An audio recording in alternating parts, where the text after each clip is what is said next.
não sei quando. Né? E pensava-se que o tal Programa Nacional de Direitos Humanos só criava atrito com o Ministério da Defesa e os militares, mas agora se percebe que o estrago é mais amplo. O decreto que veio do Ministério da Justiça e da Secretaria de Direitos Humanos, sob o pretexto de direitos humanos, além disso, provoca reações da livre iniciativa e interfere na liberdade de imprensa. Pelo que se destacou até agora, está eivado de propostas totalitárias já conhecidas.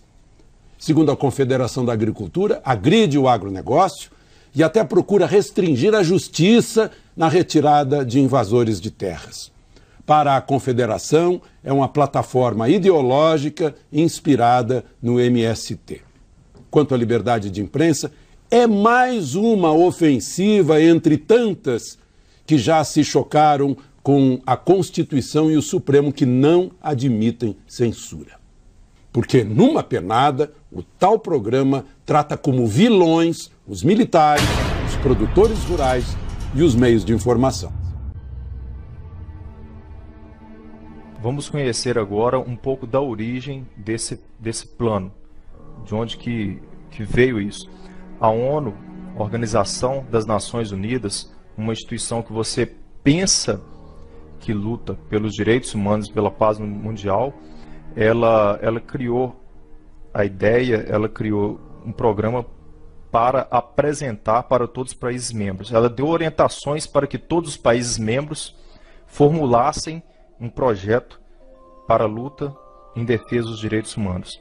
Sendo assim, em 1996, o senhor Fernando Henrique, então presidente do Brasil, apresentou o primeiro modelo do plano. Foi chamado PNDH-1. Mais tarde, no último ano de seu governo, em 2002, ele apresentou a segunda versão, foi chamado PNDH-2.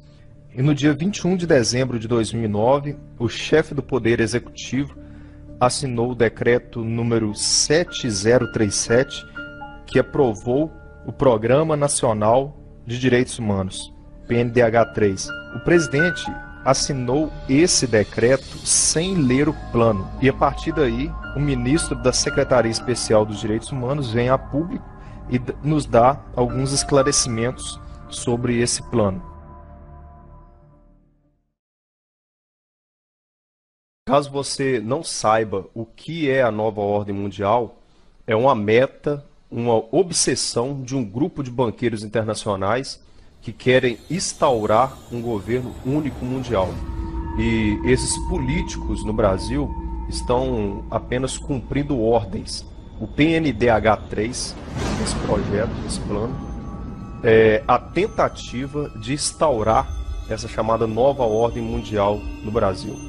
E a ONU, que mencionei no início desse DVD, como uma mentora de planos em defesa de supostos direitos humanos, nada mais é que uma instituição criada por eles, por esses banqueiros. Foi a ONU que direcionou esse mesmo modelo de direitos humanos para vários países, com o objetivo de transformar todos em regimes totalitaristas. Posso dar um exemplo de um país aqui na América do Sul, a Venezuela de Hugo Chávez. Está transformando em lei um plano como esse, que recebeu da ONU, e está caminhando a passos largos para um regime totalitário. E esses políticos aqui no Brasil, assim como líderes políticos e presidentes pelo mundo, estão recebendo ordens por essa máscara chamada ONU para instaurar essa nova ordem mundial. Vamos compreender agora como foi organizado esse plano. O ministro Paulo Vanucci, ele, em seu prefácio, ele afirma que foram realizadas 50 conferências nacionais, a realização de 137 encontros para discutir o conteúdo do plano, com participação de 14 mil pessoas. Agora eu faço as minhas críticas a esses dados que nós encontramos aqui no prefácio sobre a organização desse plano pelo senhor Paulo Vanucci aí. 14 mil pessoas se você compreende um pouco de matemática, representa apenas 0,007% dos 190 milhões de habitantes no Brasil. Então, essas 14 mil pessoas que foram consultadas aí, que foram entrevistadas, que participaram dessas conferências, desses debates, não tem significância representativa na população brasileira. Isso não quer dizer que essas pessoas podem falar pelo total da população. Para que você, que está me ouvindo aqui, tenha ideia, em São Paulo são necessários 100 mil votos para que um deputado federal seja eleito. Como que 14 mil pessoas apenas podem responder pela população inteira em um plano que vai alterar profundamente a Constituição brasileira? Então isso é desprezível, ainda que a secretaria responsável por esse plano tenha provas que 14 mil pessoas participaram e as 14 mil pessoas foram favoráveis a esse plano, ainda que apresente provas, isso não pode ser levado à frente pelas palavras de um número tão pequeno de pessoas em relação à população brasileira. Por dentro do plano, vamos entender agora, estudar várias de suas diretrizes e entender onde estão concentrados os pontos críticos deste plano. A estrutura do PNDH3 são 6 eixos orientadores, eixo orientador 1, 2, 3, 4, 5, 6 e 25 diretrizes. Dentro desses eixos orientadores estão 521 ações programáticas. Essa é a estrutura do plano. Sendo assim, nós vamos pincelar aqui algumas dessas diretrizes e você vai compreender a malícia que existe por trás disso. Eu estudei todo o plano, suas 224 páginas, e agora vamos pincelar essas 521 ações programáticas aí e vamos ver o que tem de malicioso aí. Venha comigo. No eixo orientador 2, na diretriz 5, o que fala essa diretriz? Regulamentar a taxação de imposto sobre grandes fortunas. Essa proposta é em criar mais um tributo, mais uma carga tributária no Brasil.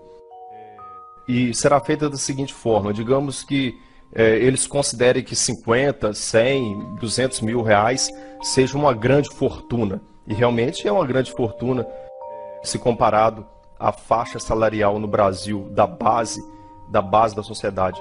Então digamos que 100 mil reais é lá uma grande fortuna, eles determinam. Então vai ser criado um imposto em cima disso, digamos, sei lá, 5, 10%, que pode ser cobrado anual em cima desse valor. Então, se você construir um patrimônio financeiro que já foi tributado em todas as instâncias para se construir aquele patrimônio e está lá o seu dinheiro na poupança, aí vai ser criado um imposto para tributar novamente em cima desse valor. Essa proposta, não se engane, é exatamente isso que está por trás dessa intenção. A palavra aqui, grande fortuna, é apenas para te iludir, para dar a impressão que só os grandes serão tributados. Mas não é essa a verdade que está por trás aqui. Eixo orientador 3, diretriz 8. Esse eixo orientador tem 4 diretrizes. Desenvolver campanhas de informação sobre o adolescente em conflito com a lei, defendendo a não redução da maioridade penal. Existe uma grande discussão no Brasil em cima disso, sobre essa não redução da maioridade penal, que a pessoa só pode ser considerada, ser julgada como um criminoso a partir da sua maioridade de 18 anos.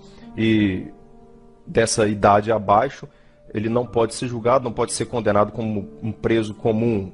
Ele cometendo delito, ele fica internado uma FEBEM, em um centro de recuperação, e quando completar 18 anos ele está livre como se não tivesse feito nada.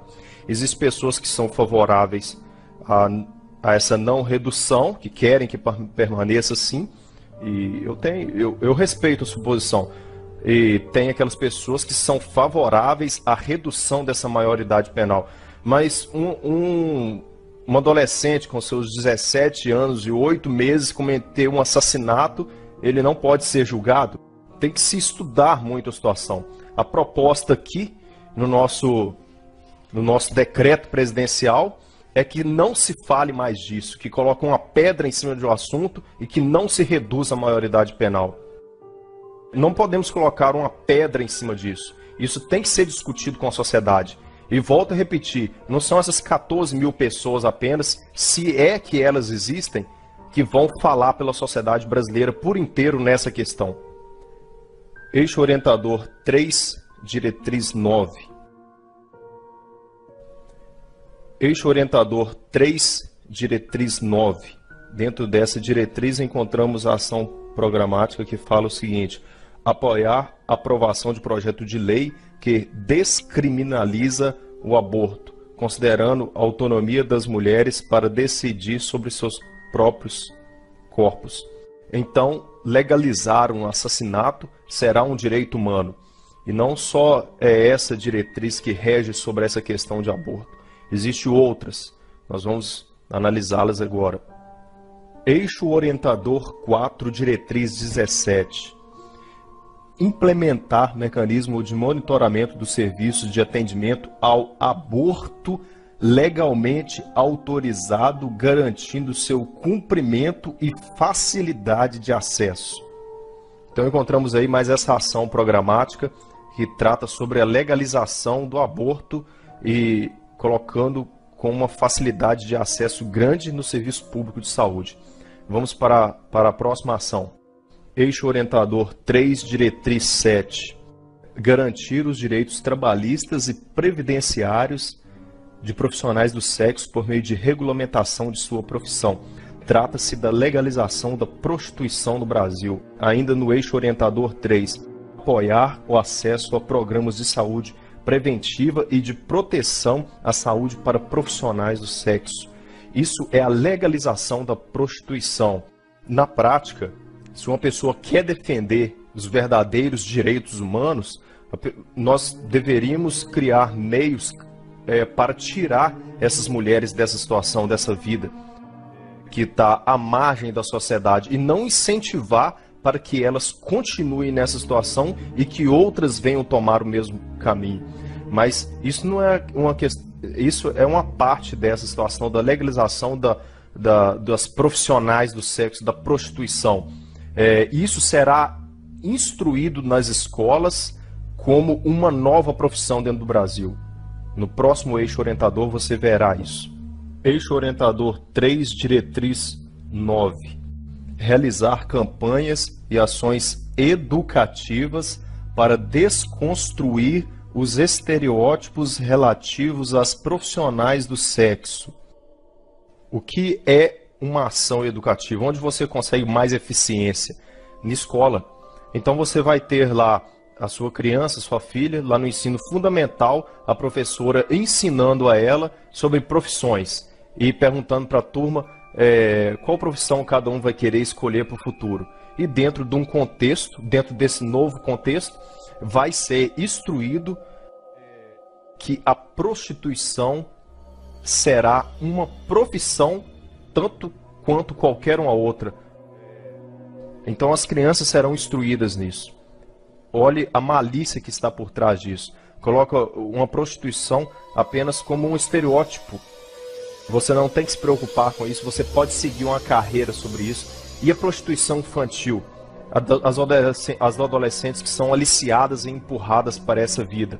Isso seria o quê? O estágio dessa nova profissão? Então fique atento a isso.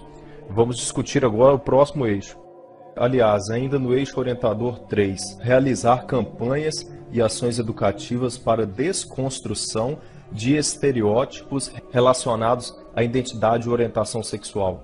É que as crianças não vão poder serem instruídas, serem educadas, com nada que venha a dar a entender que o menino é um menino e que a menina é uma menina. Isso é a prática de você realizar uma campanha educativa para desconstruir estereótipos de identidade e orientação sexual. O menino ele não pode nada levar ele a pensar que ele é um menino e que menina é uma menina. Isso é só um estereótipo que tem que ser desconstruído na nossa sociedade. E a próxima proposta é ainda pior do que essa. Ainda no eixo orientador 3, reconhecer e incluir nos sistemas de informação dos serviços públicos todas as configurações familiares construídas por lésbicas, gays, bissexuais, travestis, transexuais, com base na desconstrução da heteronormatividade. Apesar da palavra heteronormatividade não existir nos nossos dicionários, eu vou explicar o que ela quer dizer. Hétero, relacionamento entre homem e mulher, entre mulher e homem, entre sexo oposto. Normatividade, uma atividade normal. Então, a proposta diz o seguinte: desconstruir tudo que foi construído sobre o relacionamento normal entre homem e mulher. Isso não vai ser considerado mais uma família e, na pior das hipóteses, não existirá mais direito civil para a união entre um homem e uma mulher. Isso é a ação que o governo quer impor à sociedade brasileira. Desconstruir qualquer tipo de relacionamento, qualquer tipo de lei, qualquer tipo de direito e de dever que existem entre homem e mulher. Vai passar a ter direito, vai passar a ser construído à base da sociedade brasileira. A família vai ser construída entre lésbicas, gays, bissexuais, transexuais. Isso que vai ser a base da família. Ainda no eixo orientador 3, apoiar projeto de lei que disponha sobre a união civil entre pessoas do mesmo sexo. E aqui eu entro num ponto importante agora. Ainda no eixo orientador 3, promover ações voltadas à garantia do direito de adoção por casais homoafetivos. Para começar, a palavra casal aqui, ela está mal empregada. A palavra casal quer dizer união entre pessoas de sexo oposto, entre homem e mulher, entre macho e fêmea. Então, é antagônico você falar casal homoafetivo. Não pode se usar essa expressão, dentro da nossa língua portuguesa, pelo menos. Agora eu pergunto aos idealizadores desse plano. A pessoa, o par homoafetivo, ele tem o direito de adotar uma criança, mas alguém já fez algum estudo sobre o impacto psicológico para essa criança que será adotada por esse par homoafetivo? Eixo orientador 4, diretriz 17, a última aqui em vermelho, nos diz assim: propor projeto de lei para institucionalizar a utilização da mediação como ato inicial das demandas de conflitos agrários e urbanos, priorizando a realização de audiência coletiva com os envolvidos. Aqui está a perda de direito de propriedade. Se você tem um imóvel urbano ou rural invadido, você não vai poder mais recorrer ao judiciário. Você e o invasor serão ouvidos pela sociedade civil organizada para resolver esse impasse. Lembrando que essa sociedade civil organizada fará parte de uma comissão que defende essa ideologia. Ainda no eixo orientador 4, diretriz 11, propor alteração do texto constitucional de modo a considerar as polícias militares não mais como forças auxiliares do Exército, mantendo-as apenas como forças reserva, causando aí um desequilíbrio entre policiais militares e Exército. Agora eu chamo sua extrema atenção para um detalhe que está passando desapercebido nesse programa.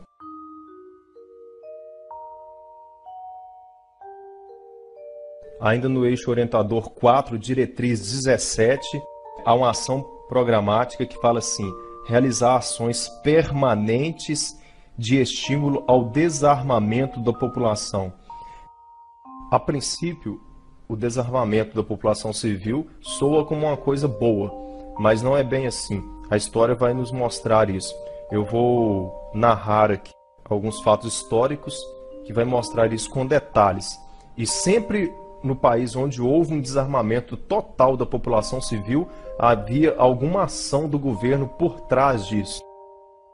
Vamos aí fazer um passeio pela história para analisar essa questão de desarmamento em vários países do mundo. Em 1911, a Turquia desarmou sua população. De 1915 a 1917, 1,5 milhão de armênios impossibilitados de se defenderem foram caçados e exterminados. Em 1929, a União Soviética também desarmou a sua população. De 1929 a 1953, cerca de 20 milhões de dissidentes impossibilitados de se defenderem foram caçados e exterminados. Em 1938, a Alemanha desarmou a população. Isso um ano antes da Segunda Guerra Mundial. E dentro do período da Segunda Guerra Mundial, de 1939 a 1945, 13 milhões de judeus e outros não-arianos impossibilitados de se defenderem também foram exterminados. Em 1935, a China desarmou também a sua população. De 1948 a 1952, 20 milhões de dissidentes políticos também foram caçados e exterminados. Em 1964, a Guatemala desarmou também sua população. De 1964 a 1981, 100 mil índios maias impossibilitados completamente de se defenderem também foram caçados e exterminados. Em 1970, Uganda desarmou a população. De 1971 a 1978, 300 mil cristãos também foram aniquilados aí por ações do governo, da política de Uganda.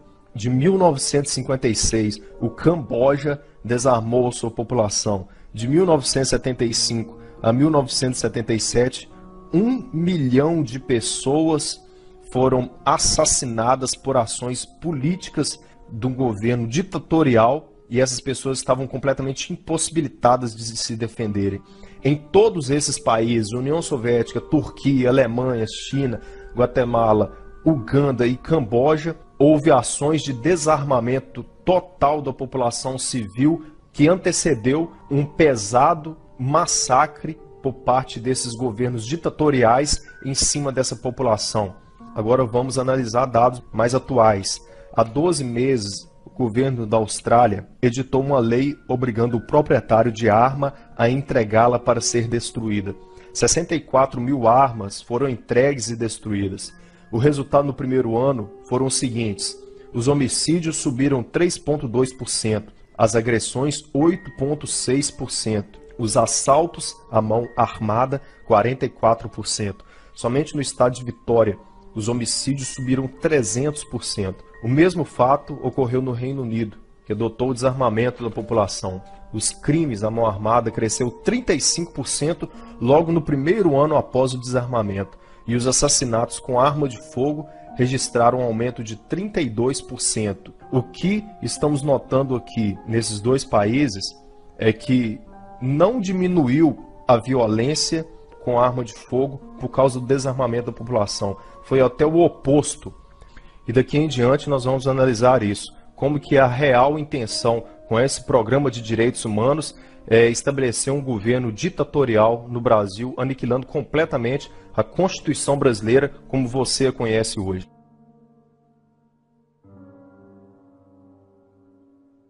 O primeiro passo para transformar uma democracia em um governo ditatorial é calar a boca da imprensa livre. E isso é um ponto fundamental que está aqui no Eixo Orientador 5, Diretriz 22. O Eixo Orientador 5 possui 5 diretrizes.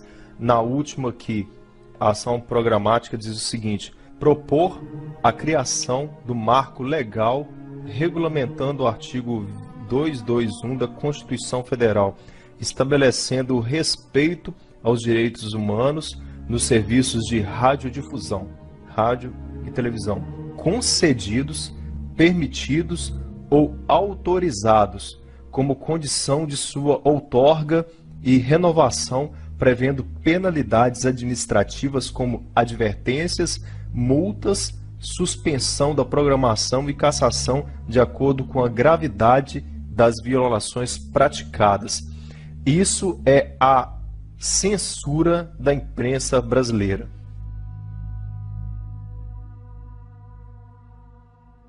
Eu mencionei no início desse DVD que a aprovação do PNDH3 seria a volta à ditadura. Mas, na verdade, é algo muito pior que uma ditadura. É a implantação de um regime totalitarista. É característica desse tipo de regime totalitarista uma lavagem cerebral completa da população, principalmente da população jovem.